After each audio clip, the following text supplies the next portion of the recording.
Nous sommes ensemble ce matin, Inch'Allah, pour plonger dans un sujet qui pourrait transformer vos nuits. Réveillez entre 3 heures et 5 heures. 5 signes qu'Allah vous appelle. Fermez les yeux un instant et imaginez. Vous êtes paisiblement endormi, enveloppé dans le silence de la nuit, quand soudain vos paupières s'ouvrent. Il est 3 heures, peut-être 4 heures du matin. Vous jetez un coup d'œil à votre téléphone et tout autour de vous semble endormi. La maison est calme, les rues sont silencieuses, même les bruits habituels ont disparu. Vous vous retournez, un peu perdu, peut-être agacé par cette interruption. Mais et si ce réveil n'était pas un hasard? Et si Allah, dans sa grandeur, vous tendait une main invisible pour vous rapprocher de lui? Ouvrez votre cœur à cette idée, Inch'Allah, et restez avec moi pour ce voyage spirituel. Si ça vous parle, abonnez-vous, likez et partagez vos pensées en commentaire. Votre voix renforce notre communauté. Ce moment entre 3 heures et 5 heures n'est pas anodin dans notre tradition. Ces heures correspondent à une partie de la nuit appelée Tahajjud, un temps béni où les portes du ciel s'ouvrent, où les invocations sont exaucées, selon un hadith rapporté par Bukhari. Notre Seigneur descend chaque nuit à la terre la plus basse, quand reste le dernier tiers de la nuit, et dit « Y a-t-il quelqu'un qui m'invoque pour que je l'exauce ?» Imaginez cela. Alors que le monde dort, Allah vous réveille peut-être pour un tête-à-tête avec lui. Cette idée peut sembler surprenante, surtout si vous vous sentez fatigué ou désorienté. Mais elle s'appuie sur une sagesse profonde. Le Coran, dans la sourate 73, Al-Muzammil, verset 6, souligne « La prière de la nuit est plus bénéfique et plus propice à la récitation. Ces heures silencieuses offrent un espace où votre cœur peut s'élever, loin des distractions du jour. » Prenons un exemple qui illumine cette vérité. Le prophète Muhammad, paix et bénédiction sur lui, se réveillait souvent la nuit pour prier, même après une journée épuisante. Dans un hadith rapporté par Muslim, Aïcha, qu'Allah soit satisfait d'elle, raconte « Il n'y avait pas une nuit où le prophète ne se levait pas pour prier une partie de la nuit. Ce n'était pas une obligation, mais un choix, un amour pour Allah qui le poussait à chercher sa compagnie dans l'obscurité. Et vous, quand vous vous réveillez à 3 heures ou 4 heures, ressentez-vous ce tiraillement? Peut-être une envie de prier, de lire une sourate, ou simplement de murmurer « Subhanallah » dans le silence. Ce pourrait être le premier signe qu'Allah vous appelle. Mais pourquoi ces heures spécifiques? Entre 3 heures et 5 heures, l'atmosphère est chargée d'une énergie spirituelle unique. Les savants expliquent que c'est un moment où les âmes sont plus réceptives, où le voile entre le monde matériel et le divin s'amincit. Dans la sourate 39, Az-Zumar, verset 9, Allah dit « Ne sont-ils pas plutôt ceux qui, aux heures de la nuit, se tiennent debout en prière, prosternés et debout, craignant l'au-delà et espérant la miséricorde de leur Seigneur? Si vous vous réveillez à ces heures, peut-être que votre âme, sans que vous le sachiez, répond à cet appel. Peut-être que Allah veut vous offrir une chance de purifier votre cœur, de demander pardon ou de renforcer votre lien avec lui. Pensez-y. Ce réveil pourrait être une invitation à vous libérer des soucis du jour, à vous tourner vers votre Créateur dans un moment de vulnérabilité. Et si vous résistez, si vous vous contentez de vous rendormir, c'est humain, et Allah comprend notre faiblesse. Mais chaque réveil manqué pourrait être une occasion perdue de goûter à cette proximité divine. Un hadith rapporté par Tirmidhi nous encourage. La meilleure prière après les prescrites est la prière de la nuit. Alors, la prochaine fois que vos yeux s'ouvrent à 4 heures, essayez ceci.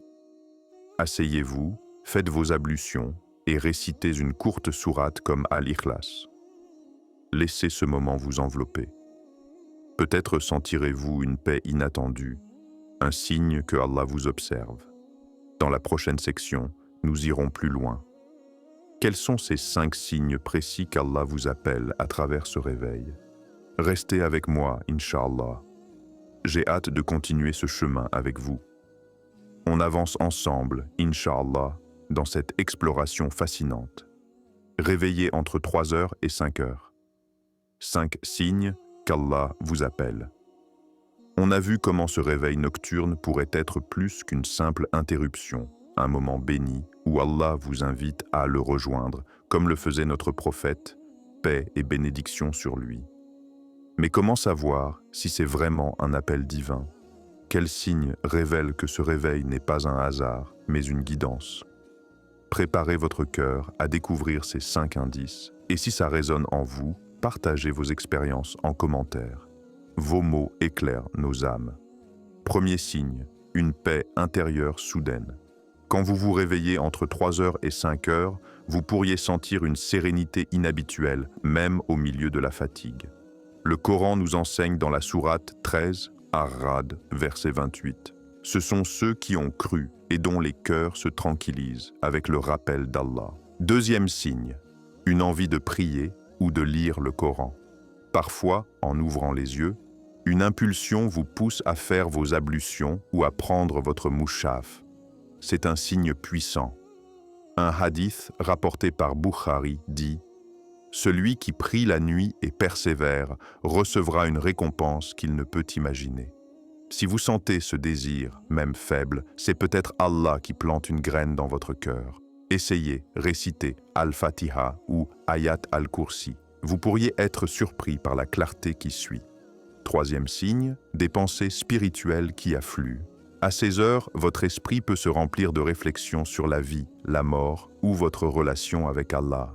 Dans la sourate 3, Al-Imran, verset 190, Allah dit « Dans la création des cieux et de la terre, et dans l'alternance de la nuit et du jour, il y a des signes pour les doués d'intelligence. » Ce réveil pourrait être un moment où votre âme se souvient de son Créateur.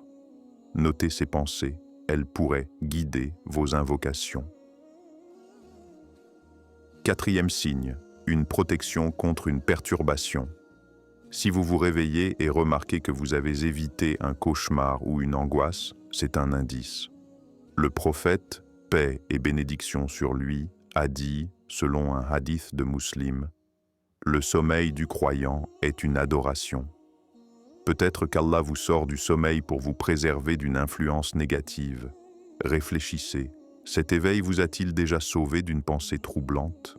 Cinquième signe, une énergie renouvelée après une invocation. Si, après avoir prié ou fait du dhikr, vous vous sentez revitalisé malgré la fatigue, c'est un signe clair. La sourate 94, Ash-Shar, verset 6, promet « Avec la difficulté vient la facilité ». Comme Youssouf, qui trouva force dans ses épreuves, votre réveil pourrait être le début d'une élévation spirituelle. Testez cela, dites « Astaghfirullah » 100 fois, la légèreté que vous ressentirez sera peut-être la réponse d'Allah. Ces signes ne sont pas des coïncidences. La paix, l'envie de prier, les pensées profondes, la protection, l'énergie renouvelée, ce sont des invitations à répondre à l'appel d'Allah. Le prophète, paix et bénédiction sur lui, nous a montré la voie. Il transformait ses nuits en adoration. Et vous, quand vous vous réveillez, acceptez-vous cet appel ou le repoussez-vous? Cette question n'est pas un reproche, mais une porte ouverte. Le Coran nous assure, dans la sourate 2, Al-Baqarah, verset 186, « Je réponds à l'appel de celui qui m'invoque. » Votre réveil pourrait être le moment où Allah attend votre voix. Alors, que faire? Commencez petit. Si vous vous réveillez à 4 heures, asseyez-vous, faites vos ablutions et offrez 2 rak'ahs de tahajjud. Parlez à Allah comme à un ami, il vous écoute. Ce simple acte peut transformer vos nuits en un trésor spirituel. Dans ce silence, vous pourriez trouver des réponses, une paix ou même une guidance pour vos défis. Merci d'avoir partagé ce chemin avec moi, Inch'Allah. Restez connectés pour d'autres réflexions qui illuminent nos âmes. Assalamu alaikum wa rahmatullahi wa barakatuh.